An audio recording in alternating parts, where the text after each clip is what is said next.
సంతానం కావాలన్న మీ కలను నిజం చేసుకోండి. 49 అంటే సంతానం, 49 అంటే సంతోషం. వివరాలకు సంప్రదించండి. నమస్కారం, మీరు చూస్తున్న సుమన్ టీవీ. నేను మీ కీర్తి. గుప్త నవరాత్రులు, వారాహి నవరాత్రులు జూన్ 26 తారీఖు నుంచి జూలై 4 తారీఖు వరకు కదా. సో ఇందులో భాగంగా 3వ రోజు అమ్మవారి అవతారం గురించి మనకు తెలియజేయడానికి ప్రముఖ ఆస్ట్రాలజర్ బ్రహ్మశ్రీ నందిబట్ల శ్రీహరి శర్మ గురువు గారు ఉన్నారు.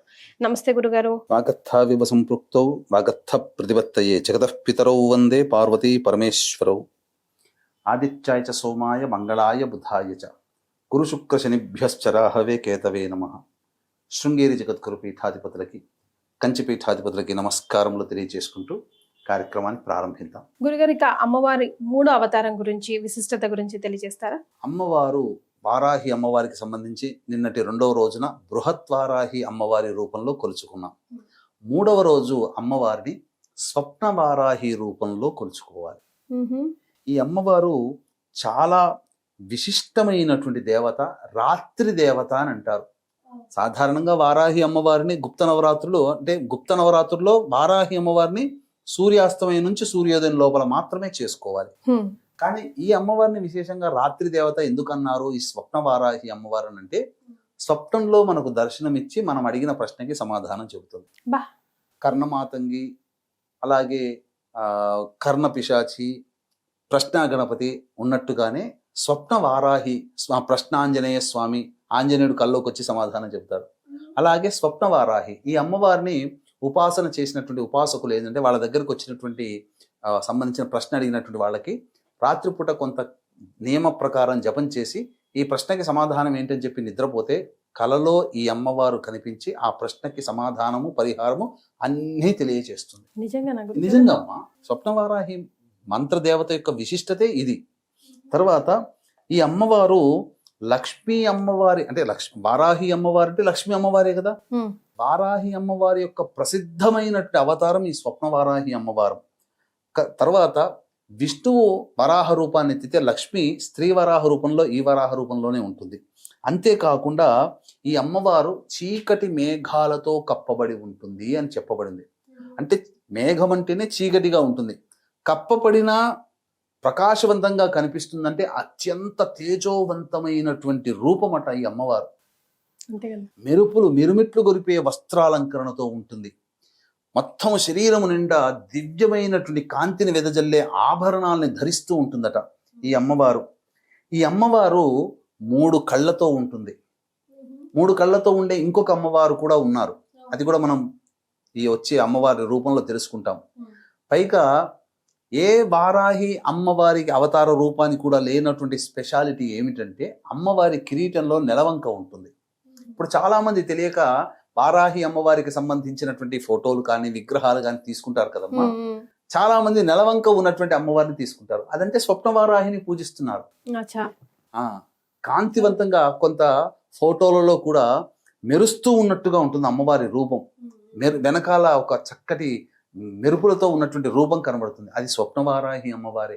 కిరీటము ధరించి ఉన్న, ఆభరణాలన్నీ ధరించి ఉండి మెరుస్తూ ఉన్నట్టుగా రూపం కాంతివంతమైనటువంటి దేహంతో కనబడుతున్నటువంటి చిత్రపటము ఆ స్వప్నవారాహి అమ్మవారి రూపం అని చెప్పవచ్చు.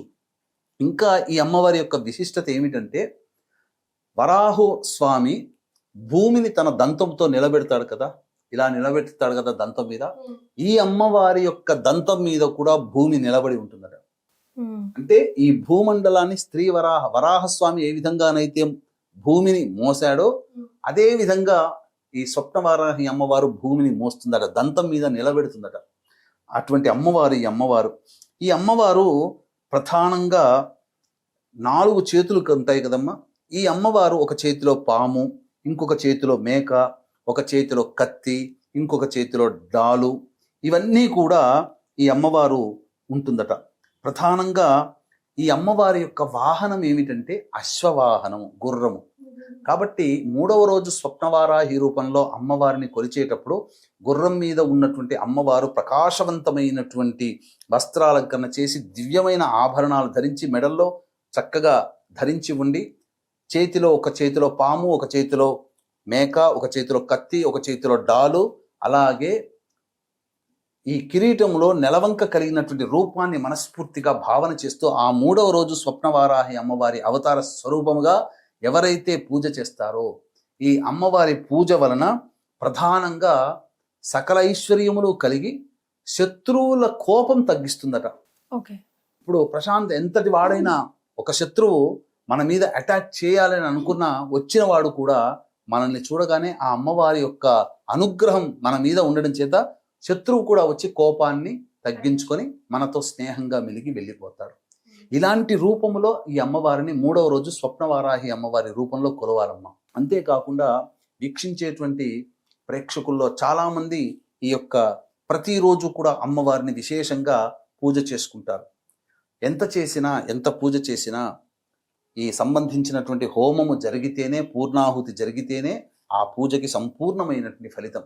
కాబట్టి అటువంటి సంపూర్ణంగా ఆ హోమ పూర్ణాహుతి కూడా కావాలనుకునే వాళ్ళు, ఇప్పుడు అవకాశం లేకపోయిందే, మాకు సమయం కలిసి రావట్లేదు, పూజ చేసుకోలేకపోతున్నాము, ఏంటి మళ్ళీ ఇంకొక విధానం ఏంటి, ఏ విధంగానైతే అమ్మవారి అనుగ్రహం కలుగుతుందని ఆరాటపడేటువంటి వాళ్ళకందరికీ కూడా చక్కటి తరుణోపాయం జూలై 5వ తారీఖు దశమి స్వాతి నక్షత్రం కలిసినటువంటి పుణ్యతిథి రోజున మధ్యాహ్నం 3 గంటలకి మన పీఠం ఆధ్వర్యంలో ఈ 9 వారాహి అమ్మవార్లకి సంబంధించినటువంటి 9 హోమాలు శశాస్త్రీయంగా జరిపించడం జరుగుతుంది. మధ్యాహ్నం 12 గంటల లోపల ఆ రోజు మీరు గోతనామాలు నమోదు చేసుకోవచ్చు. ఈ కార్యక్రమంలో పాల్గొన్నటువంటి వాళ్ళకి శక్తిపాతము చేయబడినటువంటి శంకరుంగలి మాలని ఇవ్వడం జరుగుతుంది. రైట్. మరి ఎలాంటి నైవేద్యం సమర్పించాలి గురుగారు 3వ రోజున? ఈ అమ్మవారికి బెల్లముతో చేసినటువంటి పాయసాన్నము మరియు కొబ్బరితో చేసినటువంటి అన్నము, కొబ్బరి అన్నం అంటారు కదా, అది అమ్మవారికి నైవేద్యంగా పెట్టాలి. ఇంకొక విశేషం కూడా ఉందమ్మా. ప్రత్యేకమైన విశేషం ఏంటంటే ఈ వారాహి నవరాత్రులు ప్రారంభమయ్యేది ఆరుద్ర నక్షత్రం. 10వ తేదీ అనగా శుక్రవారం నాడు అమ్మవారి ఉద్వాసన చెయ్యకూడదు కాబట్టి శనివారం నాడు దశమి తిథి రోజున ఉద్వాసన చెయ్యాలి. కానీ ఆ శనివారం దశమి తిథి రోజున ఉన్నది కూడా స్వాతి నక్షత్రం. అంటే ప్రారంభించే రోజు, సమాప్తమయ్యే రోజు రెండూ కూడా రాహు నక్షత్రాలే. ఈ వారాహి అమ్మవారి రూపం కూడా రాహుస్వరూపం. ఎందుకంటే సగం వరకు దేహమే మానవ రూపం, మిగతాదంతా మరి ఒక రూపం. రాహు కూడా మొండె రూపం వరకే రాహు, తలకాయ రాహుది కాదు. కాబట్టి ఈ రాహు నక్షత్రంలో ప్రారంభమై రాహు నక్షత్రంలో నవరాత్రులు సమాప్తమవుతున్నాయి. కాబట్టి ఎవరైనా ఈ వారాహి అమ్మవారిని చేసుకుంటే ఖచ్చితంగా ఈ సంవత్సరం అంటే 2025 చెడు కాలం చూస్తున్నాం. ప్రపంచమంతా హాహాకారాలు చేస్తున్నాయి, యుద్ధాలు, వాతావరణం, ఆస్తి నష్టం, జన నష్టం జరుగుతుంది, ప్రకృతి విపత్తులు వస్తున్నాయి. అటువంటి సమయంలో ఈ అమ్మవారిని ఆరాధన చేయడం ద్వారా మనం రక్షింపబడతాము, దైవానుగ్రహం మనకు కలుగుతుంది, మనకు మన కుటుంబానికి కలుగుతుంది. ఇటువంటి అద్భుతమైనటువంటి కలయికలు కలిగినటువంటి రోజు కాబట్టి చక్కగా ఆచరించండి, తరించండి. చాలా సంతోషం గురుగారు. కులంకుశంగా ప్రతి ఒక్కటి కూడా వారాహి అమ్మవారికి సంబంధించి వివరించారు. ధన్యవాదాలు. సర్వం శ్రీ ఉమామహేశ్వర పరబ్రహ్మార్పణమస్తు.